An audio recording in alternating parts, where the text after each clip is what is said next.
സൈക്കോളജിയിലെ ബി.എ ആണോ BSc psychology ആണോ ഏറ്റവും ബെറ്റർ ഓപ്ഷൻ എന്ന് ചോദിച്ച് പല കുട്ടികളും നമ്മുടെ അടുത്ത് ചോദിക്കാറുണ്ട്.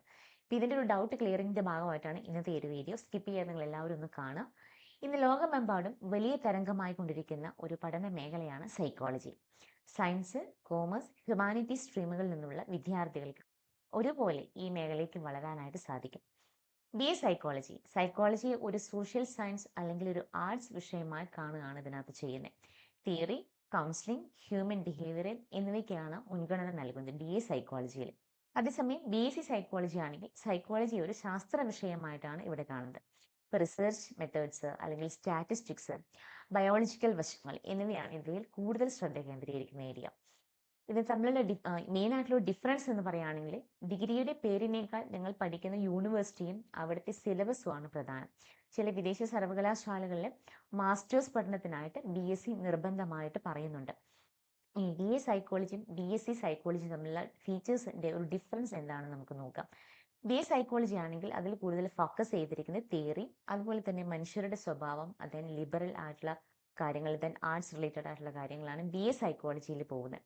അതേസമയം ബി.എസ്.സി സൈക്കോളജി ആണെന്നുണ്ടെങ്കിൽ സയന്റിഫിക് ആയിട്ടുള്ള കാര്യങ്ങളും ദെൻ ബയോളജിക്കൽ റിസർച്ചുമാണ് അതിനായിട്ട് മെയിനായിട്ട് പോകുന്നത്. ദെൻ ഇതിനകത്ത് ടോപ്പിക്സ് പറയുകയാണെങ്കിൽ ബി.എ സൈക്കോളജിയിൽ സോഷ്യോളജി, അതുപോലെ ഫിലോസഫി ആൻഡ് ഇംഗ്ലീഷ്.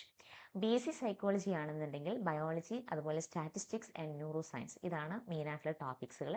ദെൻ ഇതിൽ ആപ്റ്റിറ്റ്യൂഡ് നോക്കുവാണെങ്കിൽ ആശയവിനിമയം, സഹാനുഭൂതിയാണ് ബി.എ സൈക്കോളജിയിൽ വരുന്നത്. അതേസമയം ബി.എസ്.സി സൈക്കോളജിയിൽ data analysis and laboratory research ആണ് വരുന്നത്. ദെൻ ഇതിന്റെ ലക്ഷ്യം എന്ന് പറയുകയാണെങ്കിൽ കൗൺസിലിംഗ്, ടീച്ചിങ് ആൻഡ് സോഷ്യൽ വർക്കാണ് ബി.എ സൈക്കോളജിയിൽ വരുന്നത്.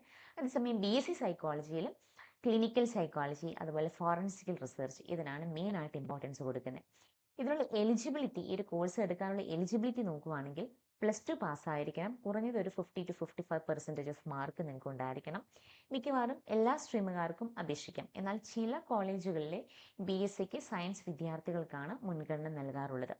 ഇതിനുള്ള എൻട്രൻസ് എക്സാംസുകൾ CUT UG വഴി ഒരു 250-ലധികം സർവകലാശാലകളിൽ നിങ്ങൾക്ക് DU, അതുപോലെ BHU ഉൾപ്പെടെ പ്രവേശനം ലഭിക്കുന്നുണ്ട്. ഇതിന്റെ BA പ്രോഗ്രാംസുകളും അതുപോലെ ഓണേഴ്സ് പ്രോഗ്രാംസുകളെ കുറിച്ചിട്ടും നമുക്ക് നോക്കാം. പുതിയ വിദ്യാഭ്യാസ നയം അനുസരിച്ച്, നാഷണൽ എഡ്യൂക്കേഷൻ പോളിസിയുടെ റൂൾ അനുസരിച്ച് ഒരു പ്രോഗ്രാം ഡിഗ്രി, അതായത് നിങ്ങൾക്ക് ഇതിലെ 2 പ്രധാന വിഷയങ്ങളാണ് വരിക. ഒന്ന് മേജർ 1ഉം മേജർ 2ഉം നിങ്ങൾക്ക് പഠിക്കാം. എക്സാമ്പിൾ പറയുകയാണെങ്കിൽ സൈക്കോളജിയും സോഷ്യോളജിയും നിങ്ങൾക്ക് പഠിക്കാം. ഇനി ഓണേഴ്സ് ഡിഗ്രിയിൽ ഇതിൽ ഒരു പ്രധാന വിഷയം മാത്രമേ ഉണ്ടാവൂ. അപ്പോൾ സൈക്കോളജിയിൽ കൂടുതൽ ആഴത്തിൽ നിങ്ങൾക്ക് പഠനം സാധ്യമാകുന്നുണ്ട്. അതുപോലെ 4 വർഷത്തെ ഓണേഴ്സ് വൈസ് അല്ലെങ്കിൽ ഓണേഴ്സ് വിത്ത് റിസർച്ച് പ്രോഗ്രാംസുകളുണ്ട്. 4 വർഷത്തെ ഡിഗ്രി പൂർത്തിയാക്കുമ്പോൾ 2 ഓപ്ഷനുകളാണുള്ളത്. ഓണേഴ്സ് ഡിഗ്രി ആണെങ്കിൽ 4 വർഷം കൂടുതൽ തിയറി പേപ്പറുകൾ പഠിച്ച് ഒരു 160 ക്രെഡിറ്റുകൾ നിങ്ങൾക്ക് നേടിയെടുക്കാം. ഇനി ഓണേഴ്സ് വിത്ത് റിസർച്ച് ആണെങ്കിൽ ഒരു 7.5 CGPA കൂടുതൽ മാർക്കുള്ളവർക്ക് ഈ ഒരു ഓപ്ഷൻ തിരഞ്ഞെടുക്കാം. ഇവർക്ക് ഒരു ഇൻഡിപെൻഡന്റ് റിസർച്ച് പ്രോജക്റ്റ് നിങ്ങൾ ചെയ്യണം. ഇത് പൂർത്തിയാക്കുന്നവർക്ക് നേരിട്ട് PhD പ്രവേശനം ലഭിക്കാനായിട്ടുള്ള അർഹതയുണ്ട്.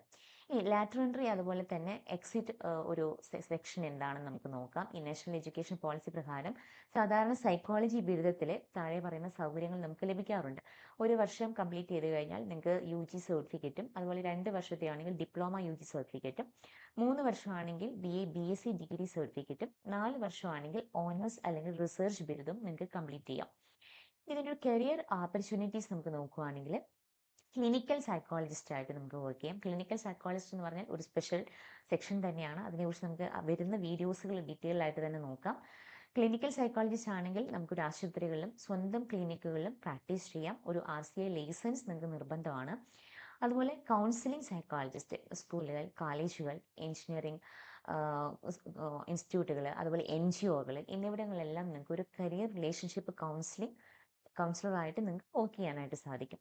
അതുപോലെ ഇൻഡസ്ട്രിയൽ റിലേറ്റഡ് ആയിട്ടുള്ള കാര്യങ്ങളിലും, അതായത് വലിയ കമ്പനികൾ, MNC പോലുള്ള കമ്പനികൾ അവരുടെ ജീവനക്കാരുടെ മെൻ്റൽ ഹെൽത്ത് മെച്ചപ്പെടുത്താനായിട്ട് ജോലി ചെയ്യാം. അതായത് HR ഡിപ്പാർട്ട്മെൻറ്റുകളിലെല്ലാം നിങ്ങൾക്ക് വർക്ക് ചെയ്യാനായിട്ടുള്ള ഓപ്ഷൻസ് ഉണ്ട്. അതുപോലെ ഫോറൻസിക്കൽ സൈക്കോളജിസ്റ്റ് ആയിട്ട് നിങ്ങൾക്ക് വർക്ക് ചെയ്യാം. ക്രൈം ഇൻവെസ്റ്റിഗേഷൻ, കോടതികൾ, ജയിലുകൾ എന്നിവയുമായി ബന്ധപ്പെട്ട് നിങ്ങൾക്ക് വേണമെങ്കിൽ പ്രവർത്തിക്കാം. അതുപോലെ സ്പോർട്സ് സൈക്കോളജിസ്റ്റ്, കായിക താരങ്ങളുടെ മെൻ്റൽ ഹെൽത്ത് ഡെവലപ്മെൻറ്റ് ചെയ്യാനായിട്ടുള്ള സ്പോർട്സ് അക്കാദമികളിലും നിങ്ങൾക്ക് പ്രവർത്തിക്കാൻ സാധിക്കും. പിന്നെ മികച്ച കോളേജുകൾ പറയുകയാണെങ്കിൽ ഗവൺമെൻറ് സർവകലാശാലകളായ ഡൽഹി യൂണിവേഴ്സിറ്റി, അതുപോലെ Banaras Hindu university, doctor BR Ambedkar university Delhi, ഇവിടെ എല്ലാം നിങ്ങൾക്ക് ഒത്തിരി ഓപ്ഷൻസ് ഉണ്ട്.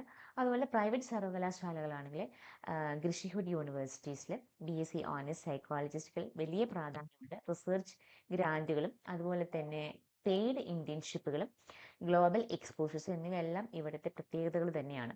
അതുപോലെ ക്രൈസ്റ്റ് യൂണിവേഴ്സിറ്റി ബാംഗ്ലൂർ, അതുപോലെ ജാമിയ മലിയ ഇസ്ലാമിയ ഡൽഹി യൂണിവേഴ്സിറ്റി ഉണ്ട്. അതുപോലെ സെൻറ്റ് സേവിയർ മുംബൈ, ഇതെല്ലാം പ്രൈവറ്റ് ഇൻസ്റ്റിറ്റ്യൂട്ടുകളാണ്. ഇവിടെ എല്ലാം നിങ്ങൾക്ക് ഓപ്ഷൻസ് ഉണ്ട്. നമുക്ക് എങ്ങനെ ഒരു മികച്ച കരിയർ ഇതിനകത്ത് ഡെവലപ്പ് ചെയ്തെടുക്കാം? അതായത് ഒരു UG പ്രോഗ്രാം നിങ്ങൾ കഴിഞ്ഞാൽ ഒരു BA അല്ലെങ്കിൽ BSc സൈക്കോളജിസ്റ്റ് നിങ്ങൾ ഫസ്റ്റ് പൂർത്തിയാക്കുക.